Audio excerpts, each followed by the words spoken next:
Hey guys, what's up? Lightboltjoe here. Today we're going to discuss the brand new 2019 Disney live-action film Aladdin, directed by Guy Ritchie, starring Nasim Padrid, Naomi Scott, Mina Masood, Will Smith, a bunch of other people are in this film.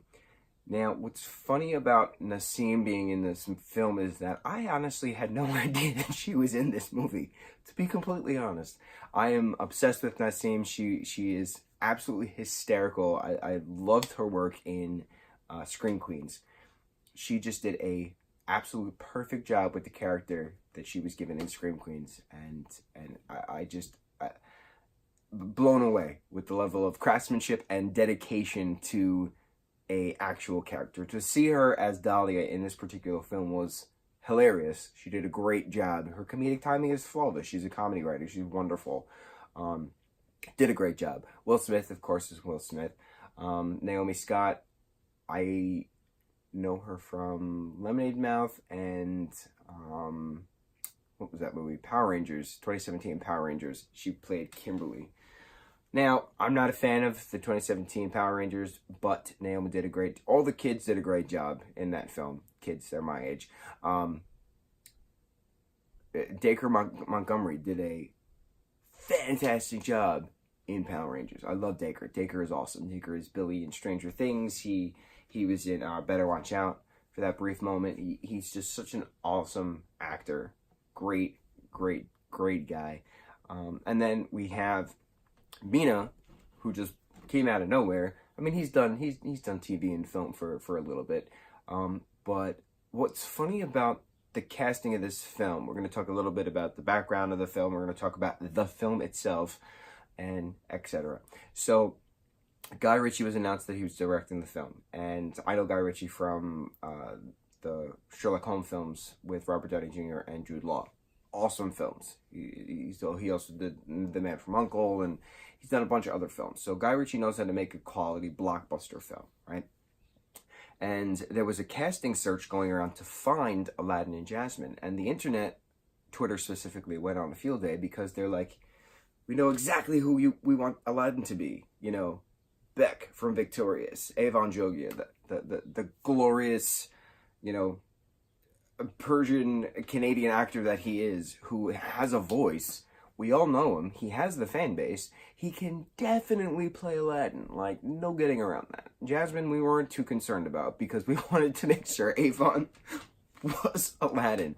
Didn't happen. And he posted a tweet saying how honored he was that this is what the fans all wanted. So it was kind of very entertaining. So then when they announced that Mina was cast as Aladdin, we were like, all right, he's quite a pretty individual, but can he act? Can he sing? Can he do the character justice? Because the internet knew that Avon could do Aladdin justice, but could Mina do Aladdin justice? Role of a lifetime, right? How could that happen? The other issue a lot of the internet had was Will Smith being casted as the genie. Now, Aladdin, the 1992 Disney animated feature film, is a sacred film, right? Robin Williams, R.I.P., was the voice of the genie, did the character so much justice, and that was the question. How do you hold the flame to that iconic individual? How do you cast a person as that iconic, mythical individual, right? So when the Broadway show came out, when was that, 2014? They casted this really hilarious black guy as the genie, and we're like, can this work? But it does work, because it's the same comedic timing. It's the same boisterous bellowing and laughter and wit and humor and love and friendship, and it worked perfectly for the Broadway show. The Broadway show has a little bit of a difference to it story-wise and song-wise to the cartoon. So this film, the 2019 film, is kind of a combination of the two of them. I give it a lot of credit. Because it wasn't specifically the cartoon, it wasn't specifically the Broadway show, it was its own individual. And I don't know who wrote the film, but they did a great job with this script. Great job with this script. The animal counterparts, Iago, Abu, and Raja, hilarious. They completely stole the show. This film is 2 hours and 9 minutes long, and that was the other thing. How the hell do you take a very short cartoon and make it into a 2 hour and 9 minute long fiesta, right? Let me just say, Will Smith did a fantastic job as the genie. The animals did a fantastic job. They were CGI animals. They weren't actually real animals. Haha, smart progress. Okay, good. Naomi did a fantastic job. Nassim did a fantastic job. Her playing the handmaiden Dahlia to Jasmine, brilliant, and it made perfect sense. And then Mina Massoud, right?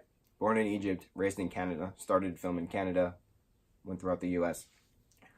Speaks fluent Arabic flawlessly. He is gorgeous.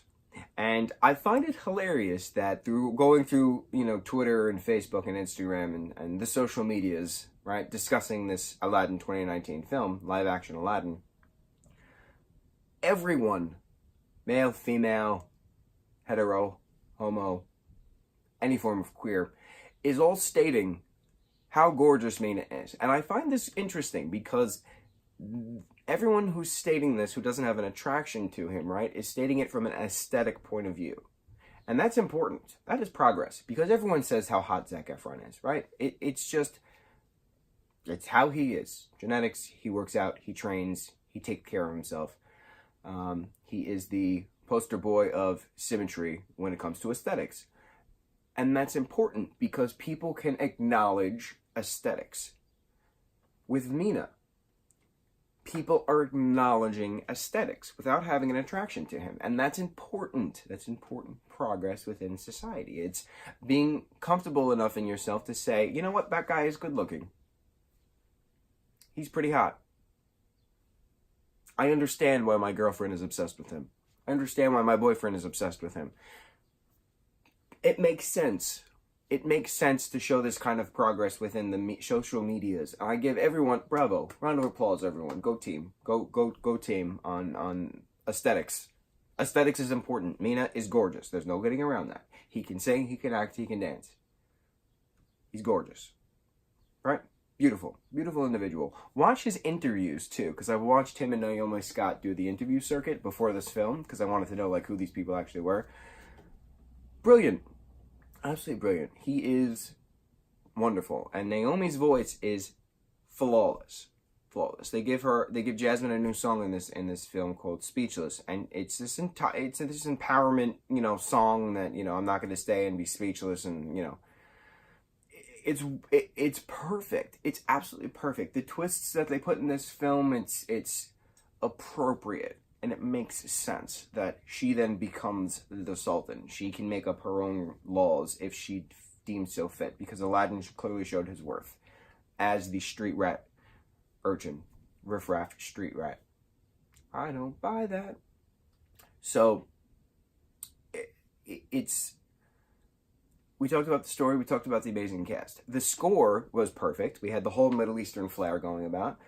We have beautiful costumery throughout the entire thing. This felt so authentic, and what was really interesting is it's not set in a specific time. Aqaba is a made-up place, but we know it's in the Middle East, right? So you have these Middle Eastern actors playing these Middle Eastern characters, and it works because it's authentic, right?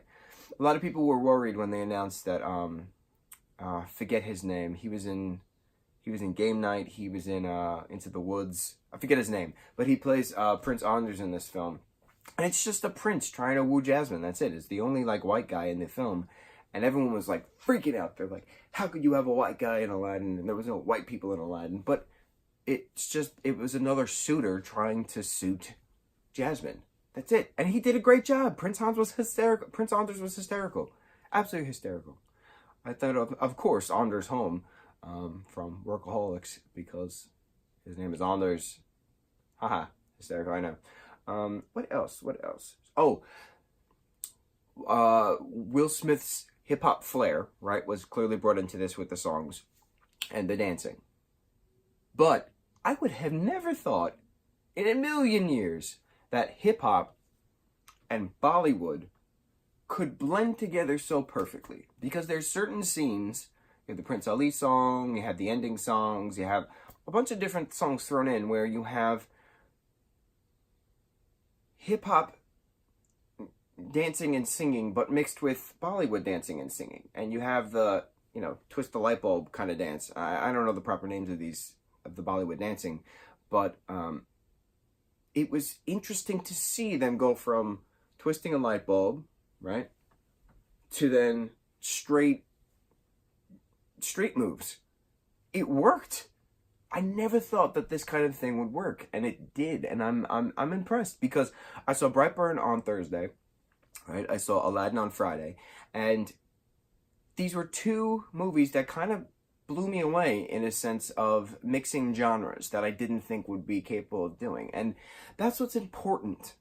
You got to mix genres. You got to stay fresh. So Brightburn mixed the superhero and horror genre flawlessly. Brilliant. Aladdin had the hip-hop and Bollywood genre mixed together in film and dance.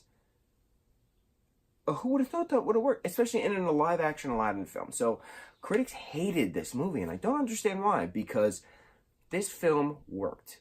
And all you got to do is look at the Metacritic score, when it's like 90% from the actual polled audience.